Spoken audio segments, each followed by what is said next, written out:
Bom, antes de seguirmos para a nossa última mensagem, vamos retomar um pouco do que temos visto nesses dias. Esse é um exercício interessante que eu aprendi lendo um livro, que às vezes a gente ouve ou medita em alguma coisa em casa e de repente, quando passa para o próximo assunto, acaba esquecendo o anterior. E o nosso aprendizado da palavra de Deus deve ser uma coisa cumulativa. Então, à medida que você avança, sempre lembre daquilo que você já estudou antes. À medida que você decora um novo versículo, lembre dos anteriores, porque a gente precisa ter a palavra do Senhor bem guardada e bem estabelecida nos nossos corações.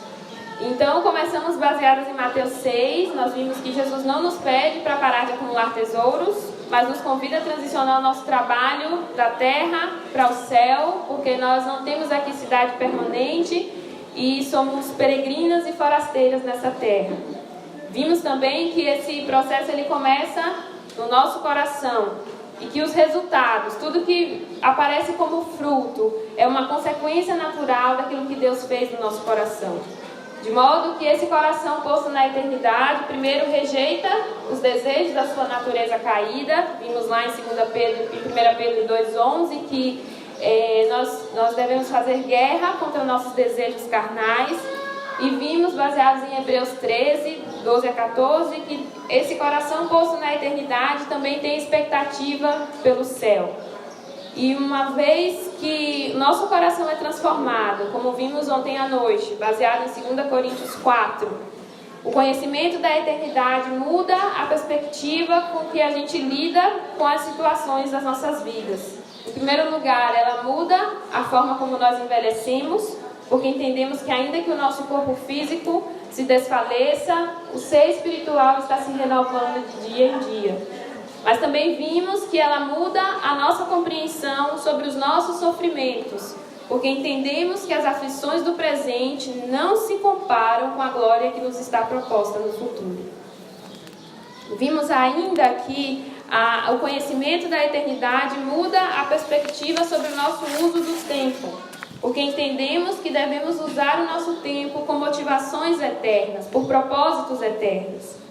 E por fim, vimos que ela muda a nossa compreensão sobre o casamento e, consequentemente, isso transforma as nossas famílias, porque a união conjugal existe para refletir a gloriosa união de Cristo com a sua igreja. E vimos isso baseadas em Efésios 5, 22 ao 33. Ouvimos bastante coisa, não é verdade?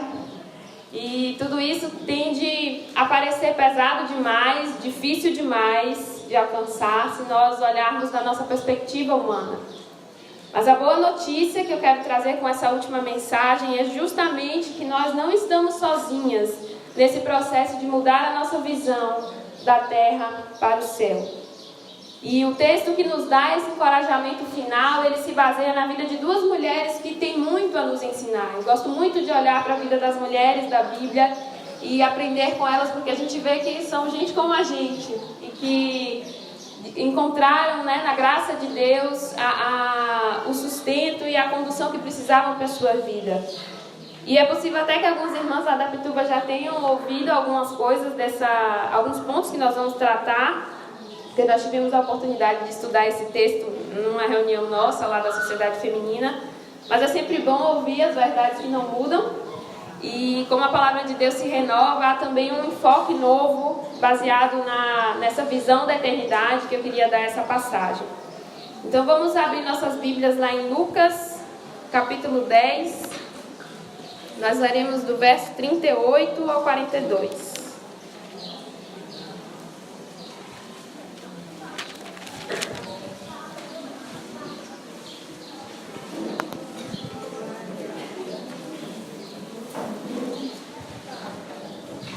Lucas 10, a partir do verso 38.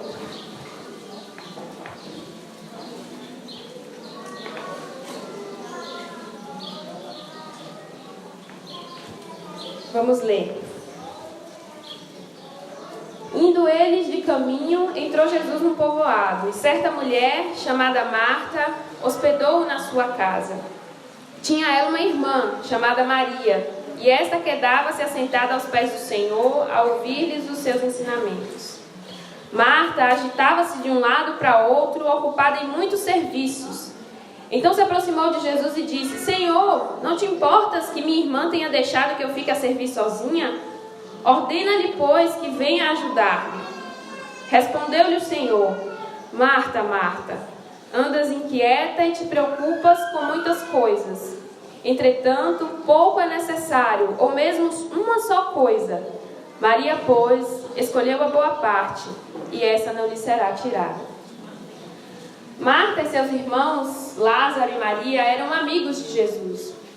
O livro de João nos mostra que Jesus tinha um relacionamento íntimo com essa família, dado que em 3 passagens eles aparecem juntos, e essa intimidade que eles tinham fica muito clara no episódio da morte e ressurreição de Lázaro. Eles tinham quando Lázaro morre, as irmãs quando ele adoece, mandam chamar Jesus. Então eles tinham um relacionamento próximo, eles tinham uma amizade.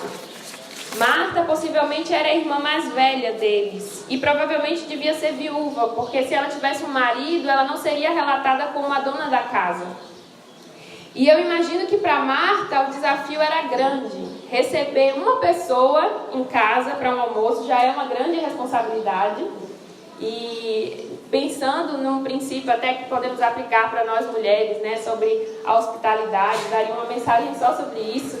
Mas é bom ter esse hábito de receber intencionalmente pessoas. Eu agora estou morando sozinha, estou tentando fazer isso. Embora seja muito prazeroso, é bastante trabalhoso, né? Para 1, 2 pessoas que você recebe já é bastante difícil. Imagine receber Jesus e ele nunca vinha só, vinha com pelo menos 12. Então nós estamos falando de uma refeição para pelo menos 16 pessoas. O desafio de Marta era grande. E havia muito trabalho a ser feito, eu imagino, porque Marta era naturalmente hospitaleira. Em todas as passagens em que ela aparece, ela está servindo. E talvez essa fosse até a sua marca registrada na cidade onde morava. Eu imagino que quando alguém queria alguma dica de como fazer um almoço, de como saber alguma coisa, devia bater lá na casa de Marta. E ela prontamente sabia como resolver, como ajeitar aquela coisa. Talvez ela fosse conhecida por isso ali onde ela morava. E eu imagino também que ela desejava que a refeição saísse perfeita. Da entrada à sobremesa, da recepção à despedida dos convidados, do chão brilhando até a organização dos móveis, a caprichosa Marta desejava fazer o melhor. Ela desejava ser um excelente anfitriã. E quando Jesus chega para essa refeição, Marta estava atarefada, correndo de um lado para o outro, o texto nos diz. Em paralelo, sua irmã Maria sentou-se aos pés de Jesus, e essa era uma posição de humildade. Geralmente aqueles que queriam aprender de um mestre sentavam-se aos pés dele, e Maria assume aquela posição e passa a ouvir os seus ensinamentos. Talvez dentro daquela cultura judaica, Maria talvez fosse a única mulher em meio a todos aqueles homens sentados ali aos pés de Jesus. E Marta, ao se dar conta daquela situação, não consegue controlar sua indignação por ela estar trabalhando sem parar, enquanto Maria ouve tranquilamente Jesus. Eu não sei você, mas eu fico imaginando essa cena. Maria sentada lá, aí Marta sai, pega um prato no buffet e leva para a cozinha e vê Maria sentada lá. E volta e vê Maria sentada lá. E vai para o outro lado ajeitar outra coisa e Maria sentada lá. Eu imagino que ela deve ter lançado aquele olhar fulminante que a gente lança para a pessoa assim quando está com raiva, né? Tipo assim, para a pessoa se tocar, e Maria não estava nem percebendo aquilo ali. O olhar fulminante não deve ter tido nenhum sucesso com Maria. Então as palavras, aquilo vai irritando tanto Marta, e as palavras não cabem dentro dela, e ela explode. Senhor, o Senhor não está dando a mínima para o fato de que só eu estou trabalhando nessa recepção? Mande Maria vir me ajudar. Marta foi tomada por aquele sentimento de ira tão grande que ela esqueceu até com quem ela estava falando. Ela colocou a sua necessidade como se fosse a coisa mais importante a ser feita ali. E Jesus disse então a Marta que ela estava preocupada com muitas coisas, mas que na verdade Maria havia escolhido a melhor parte, a parte que não seria tirada dela. E voltando os nossos olhos hoje para essas atitudes de Marta, existem alguns pontos importantes que nós precisamos observar. O primeiro deles é que nós temos a tendência de vilanizar Marta. Como Maria aparece, em todos os episódios em que ela aparece, ela se mostra com um temperamento mais doce, uma pessoa mais serena. Nós geralmente enxergamos Maria como a irmã boa e Marta como a gêmea má, né? A chata de galocha que está sempre reclamando, que está sempre correndo. Mas o que precisamos ter em mente ao olhar para esse texto, irmãs, é que Marta amava e cria em Jesus como Messias. Ela professou sua fé a Cristo na ocasião da morte de Lázaro, lá em João 11. E ela amava tanto a Jesus que desejou promover a melhor recepção que ela poderia oferecer a Ele. Suas intenções eram boas. Marta cria no Senhor. Ela amava o Senhor. Ela tinha um relacionamento com o Senhor Jesus. Ela tinha uma amizade com o Mestre. Então, se as intenções delas eram boas, qual foi o problema de Marta? Um desses problemas foi, ela sucumbiu ao lado ruim da responsabilidade. Ela tinha o dom de servir, ela tinha a capacidade de organizar grandes recepções com maestria, mas ela tornou-se escrava da sua mania de perfeição. E nós poderíamos fazer uma mensagem inteira sobre como isso teve efeitos catastróficos na atitude de Marta. Um dos problemas de abraçar para si o lado ruim de ter uma responsabilidade, de usar o seu dom, é acabar descontando o seu estresse em outras pessoas. A relação dentro de casa ficou difícil, porque ela criou um confronto com Maria por causa dessa atitude dela. E não é o objetivo da nossa mensagem, mas nós podemos aprender com isso. Quantas vezes nós nos fazemos assim? Dentro das nossas casas, colocamos as coisas no lugar das pessoas. Foi isso que Marta fez. O jantar se tornou mais importante do que a comunhão pacífica e amorosa com sua irmã. E nós precisamos entender isso. Muitas vezes estamos tão sobrecarregadas de responsabilidades e tão estressadas e desejando fazer as coisas de modo das coisas saírem perfeitas que fazemos isso. Descontamos nas pessoas que nós amamos, descontamos naqueles que convivem conosco dentro de casa todos os dias. Então, precisamos rever esse conceito. A casa tem um texto muito bom, eu não lembro onde que eu li, mas que fala de que a casa bagunçada nem sempre é sinal de desorganização. As coisas fora do lugar nem sempre são sinais de que tudo vai mal. É sinal que habita gente ali dentro, que há relacionamento, que há pessoas ali dentro. E nós precisamos enxergar isso de uma outra forma. Às vezes é só um ponto do que podemos aprender olhando para a vida de Marta. Há um outro problema relacionado a tudo isso que falamos nesses dias e é o que nós vamos focar nossa atenção hoje. Porque além de sucumbir ao lado ruim da responsabilidade, Marta inverteu as suas prioridades. Ela passou a valorizar o resultado que era perceptível aos seus olhos ali.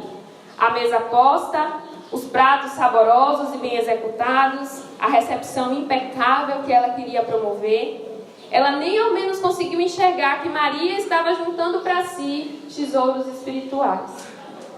Marta abraçou o perfeccionismo de tal modo que a sua capacidade de executar um jantar impecável tornou-se o seu tesouro. E nós não podemos sondar o coração dela, mas talvez o jantar tenha deixado de ser sobre servir a Jesus e passou a ser como uma prova de Masterchef para ela. Ela queria provar que ela podia fazer o jantar. E de repente as suas prioridades ficaram invertidas, porque o que era inicialmente a ideia de servir a Jesus se tornou algo sobre ela mesma. E nós temos a tendência de vilanizar Marta, mas na verdade nós precisamos nos enxergar nela. Marta e Maria não são pessoas diferentes, são duas pessoas morando dentro de cada um de nós. elas representam duas reações diante da missão de servir a Cristo em nosso dia a dia. Parte de nós é Maria e quer sentar-se aos pés de Jesus e aprender dele. Mas parte de nós também é Marta. E como ela, facilmente se distrai com os projetos terrenos, facilmente perde o foco, facilmente abraça as coisas visíveis e palpáveis como sendo tudo que temos. Nossa vida moderna, nosso estilo de vida produz Martas. Como ela, nós amamos a Jesus, nós temos um relacionamento com Jesus, mas como ela também, somos tentadas a abraçar 1 milhão de coisas ao mesmo tempo. E mais que isso, nós somos tentadas a abraçar o que é palpável e desvalorizar o que é espiritual. Facilmente nós trocamos o que é realmente importante pelo que é urgente a ser feito. Como Marta, nós tendemos a tirar os nossos olhos de Cristo e invertemos completamente as nossas prioridades. Mas, como eu comecei dizendo, essa última mensagem é uma boa notícia para nós. E a boa notícia é que Jesus amava demais a sua serva Marta para deixá-la perdida nas suas motivações. Ele amavelmente chama essa filha distraída e completamente confusa em suas prioridades para uma conversa. E com essa conversa nós podemos extrair algumas lições importantes para nós. Vamos voltar ao texto. No verso 41, Jesus diz: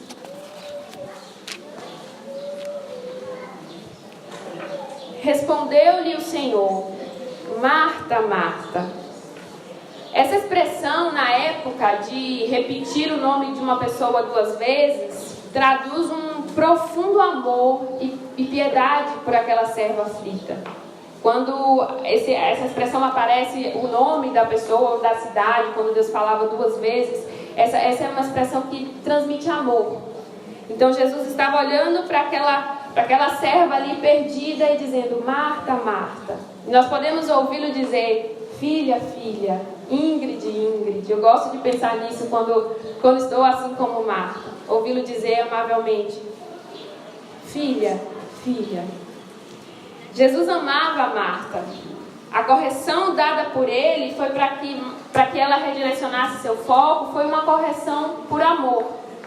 E é porque ele nos ama, que ele deseja que nós vivamos com prioridades eternas, bem definidas. Ele nos ama demais para nos deixar vivendo com o coração fincado nas coisas passageiras dessa terra. Para nos deixar nos ver invertendo as nossas prioridades e não fazer nada sobre isso. E não nos chamar para uma conversa como ele chamou Marta. E é isso que ele deseja fazer nessa manhã. Nos chamar para conversar. Ouça Jesus chamando o seu nome 2 vezes amorosamente, dizendo: minha filha, vamos conversar. Vamos resolver essa confusão que você criou no seu coração. Vamos resolver essa confusão que você tem feito no seu dia a dia. E a conversa continua. Ele diz: Marta, Marta, andas inquieta e te preocupas com muitas coisas. Quem olhasse para o serviço de Marta do lado de fora, talvez elogiasse a sua diligência em servir a Jesus. Mas como vimos, assim como foi com o jovem rico, Jesus também conhecia o coração da sua serva Marta. O serviço em si era bom. Ninguém garantiu, acho que todos garantiram que a refeição foi boa. O serviço em si era bom. Mas naquele momento era o tesouro onde ela colocou o seu coração. E nós não podemos esquecer que coisas boas também podem nos afastar de Deus. O apóstolo Paulo, lá em Filipenses 3, ele só lista coisas boas e nobres a seu respeito. Ele diz: eu fui circuncidado ao 8º dia, eu sou da tribo de Benjamim, eu sou hebreu de hebreus, quanto ao zelo perseguidor da igreja, quanto à lei fariseu. Todas essas coisas eram um currículo importante, era um currículo que dava valor a Paulo. Ele só lista coisas boas a seu respeito.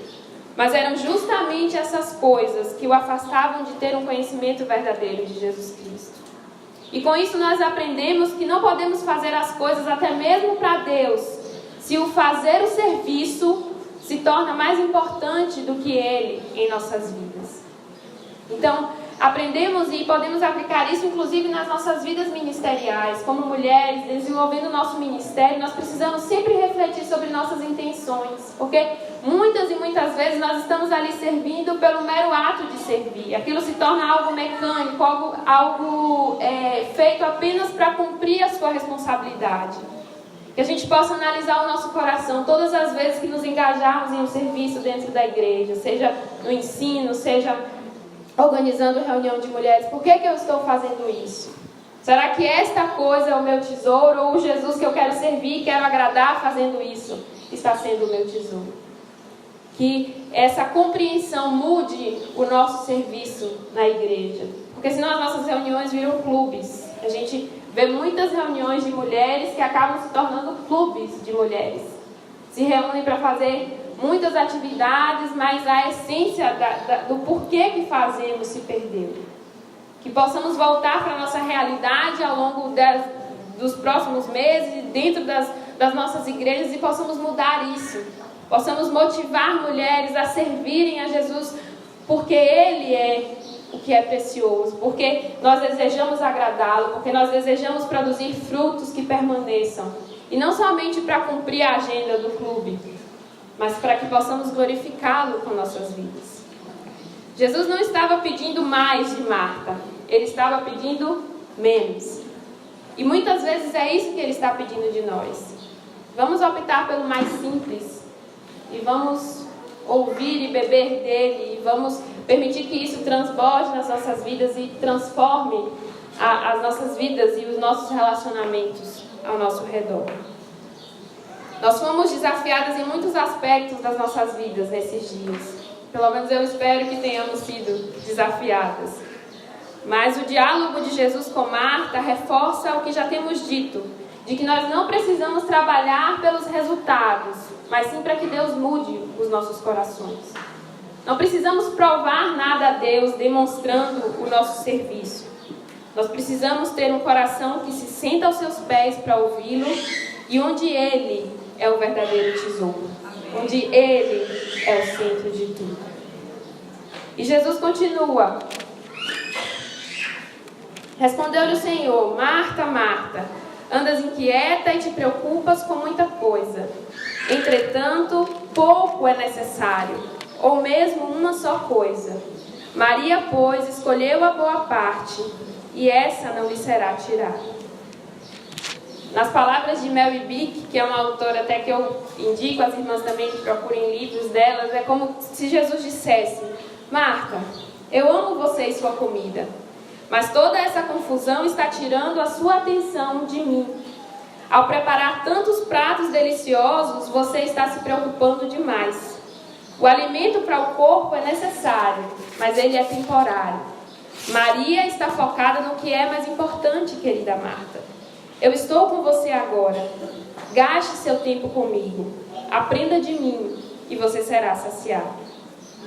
A única coisa necessária, irmãs, não é encontrada fazendo-se coisas, fazendo-se mais. Ela é encontrada sentando-se aos pés de Cristo, olhando para os dias futuros que nós desfrutaremos ao seu lado.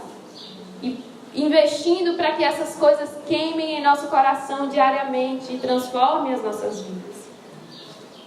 Jonathan Edwards conta uma ilustração que reflete muito bem essa inversão de prioridades. Ele fala de um homem, um viajante, que passou um ano de trabalho juntando e economizando dinheiro para fazer uma viagem de férias. E finalmente as férias chegam e no caminho da viagem que ele ia fazendo, no meio da estrada, ele para numa pousada bem beira de estrada mesmo, uma coisa bem simples. E ele dorme ali naquele lugar e no outro dia, ao invés de seguir viagem para o tão sonhado lugar de férias, que ele trabalhou tanto e juntou tanto dinheiro para conseguir fazer, ele desiste da viagem, esquece tudo e passa a viver ali na pousada. E muitas vezes nós vivemos assim. Marta podia chegar ao lugar de férias, ela podia ali ver Cristo, ela podia ouvir Cristo, e trocou isso por organizar um jantar. Nós trocamos Cristo, nós trocamos a visão da eternidade, muitas vezes pelo dinheiro, pelo filho, pelo marido, pela carreira. Nós perdemos a nossa vida aqui. Escolhemos viver aqui. Escolhemos passar o resto da vida na pousada. Porque perdemos a visão da eternidade. E é muito importante que se diga, caminhando para nossas conclusões, que tudo que falamos nesses dias, irmãs, não diz respeito à nossa salvação. Se você não entregou a sua vida a Cristo, é duro o que eu vou dizer. E eu sei que nós estamos falando para pessoas que frequentam a igreja, para mulheres que estão envolvidas no reino, mas mesmo sendo, às vezes, não sei se você foi para a igreja porque seus pais te levaram, ou se você tem ido apenas como uma simpatizante do Evangelho, mas por mais duro que seja, eu preciso dizer que se você não entregou sua vida a Cristo, se você não reconheceu a sua necessidade de um Salvador, os seus pecados, nada disso, nada dessa glória que falamos aqui é para você. E nós precisamos ter esse senso, esse peso em nossos corações, de que a eternidade só está proposta para aqueles que entregaram a sua vida a Cristo. Lá em Apocalipse, quando nós lemos no capítulo 21, nós vimos muitas coisas gloriosas. Mas há um versículo final, no final que nós lemos, o verso 8, que fala que aqueles que vivem perdidos num estilo de vida que se deleita nos seus próprios pecados, incrédulos, abomináveis, assassinos, impuros, idólatras, mentirosos, e todos nós sem Cristo somos isso mesmo aqui. Para esses está reservado um lago que arde de fogo e enxofre. Está reservada uma morte eterna. Então, se você está vivendo de modo distante do Senhor, se você de fato não confiou a Cristo a sua vida como Salvador, faça isso hoje. Se você sente essa necessidade de render-se a Ele, de entregar-se a Ele de fato e de verdade, faça isso hoje. Não por medo apenas do inferno, mas também porque a eternidade não está reservada para você se você não faz isso. Mas tudo que falamos a respeito da eternidade, toda essa glória que sonhamos em ver, o dia em que encontraremos o nosso Salvador, tudo isso não diz respeito à nossa salvação em si. Porque Marta era crente, Maria também era. Cristo já pagou o preço pelos nossos pecados. E a Bíblia nos assegura que ninguém pode nos arrebatar das mãos dele. Uma vez que estamos nas suas mãos, ninguém nos arrebata de lá. Se de fato e verdade entregamos as nossas vidas, o nosso coração ao Senhor, Ele nos garante essas coisas. Então, se você tem vivido longe ou perto do ideal da eternidade, se os seus relacionamentos, como vimos ontem, têm sido espelhos da eternidade ou não, isso não muda o fato que Ele te salvou. Isso não muda o fato que Cristo te salvou, por sua infinita graça e por sua bondade. Porque muitas pessoas podem se acomodar nisso e dizer: eu já sou salva mesmo, então vou levando a vida. Mas estar perto ou longe do ideal da eternidade muda o quanto de glória você vai dar ao seu Salvador com sua vida. Muda a forma como você vai usar o seu tempo para trabalhar, para servir na igreja, para ser dona de casa, para ser esposa, para ser mãe. Uma frase muito impactante que eu li esses dias diz que 5 minutos dentro da eternidade. E eu creio que cada um de nós desejaria ter sacrificado mais, orado mais, chorado mais. Nós desejaríamos viver de modo mais ardente, se de fato contemplamos aquilo que está nos esperando. Aquilo que semeamos para a eternidade tem relação direta com o nosso galardão nos céus. 1 Coríntios 3 fala de uma edificação sobre fundamentos da fé. E nós podemos refletir hoje: mulher, o que você tem preparado para a eternidade? Como dito nesse texto lá de Coríntios, o que você tem edificado sobre o fundamento da sua fé? Essa edificação pode ser de ouro, prata e pedras preciosas, como o texto vai dizer. Vamos lê-lo lá, vamos abrir nossas Bíblias. 1 Coríntios 3, 1 Coríntios 3.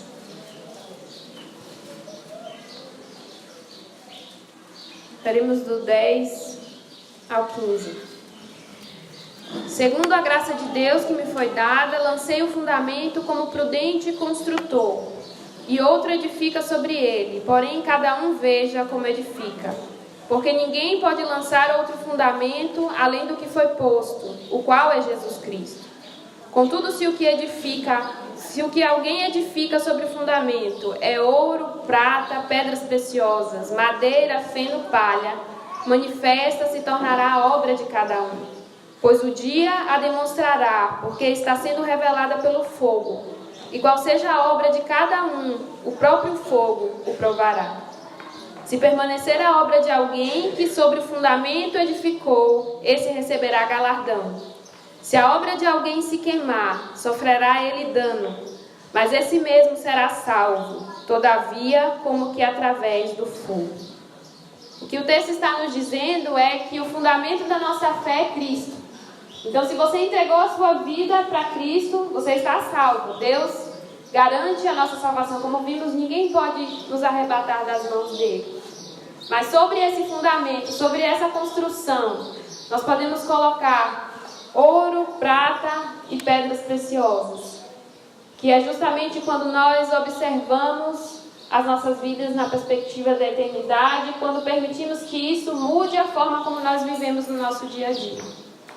Mas também podemos colocar obras de madeira, feno e palha, que é quando a gente faz exatamente o que Marta fez, inverte as nossas prioridades, coloca o imediato no lugar do que é eterno, perde a perspectiva de poder deleitar-se diante do Senhor.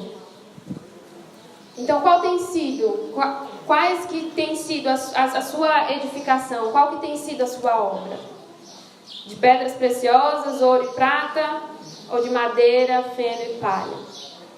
O texto também diz que estas coisas serão provadas pelo fogo. O grande dia do Senhor vem.